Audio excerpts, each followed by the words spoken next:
ஒரு ஜென்டில்மேன் அப்படின்னா அதுக்கு ஒரு எடுத்துக்காட்டே வந்து சரவணன் சார் அவர்கள் எப்பவும் வெள்ளை ட்ரெஸ் போடுவாங்க. அதே மாதிரி அவருடைய உள்ளமும் வந்து அவ்வளோ வெள்ளையாக இருக்கும். சினிமா வந்து உசிருக்கு உசிராக நேசித்தவர். ஒரு 10 நிமிஷம் பேசினா 10 தடவை அப்பாச்சி அப்பாச்சின்னு சொல்லிட்டு அவருடைய ஃபாதரை வந்து நினைவுபடுத்திக்கிறாரு. என் மேலே ரொம்ப அன்பு, என்னுடைய நல்ல விரும்பி, என்னுடைய கஷ்ட காலங்களெல்லாம் எனக்கு துணையாக நின்றவர். ஏவிஎம்மில் வந்து ஒரு 9 படம் நான் ஆக்ட் பண்ணியிருக்கேன். அந்த 9 படமும் வந்து பெரிய ஹிட்டு. அதுக்கு வந்து மெயின் காரணம் வந்து சரவணன் சார்னு சொன்னால் அது வந்து மிக ஆகாது.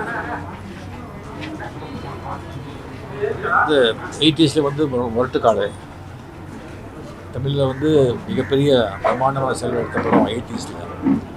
20s வந்துட்டு சிவாஜி மிகப்பெரிய படம், பிரம்மாண்டமான படம்.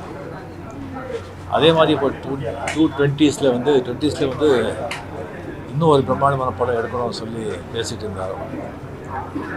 ஸோ அது வந்து நடக்கவே இல்லை. அவருடைய மறைவு வந்து ரொம்ப மனசு பாதிக்குது. ஒரு ஆத்மா சாந்தி அடையட்டும். அவர் குடும்பத்தாருக்கு என்னுடைய ஆழ்ந்த மிகப்பெரிய மனிதர்,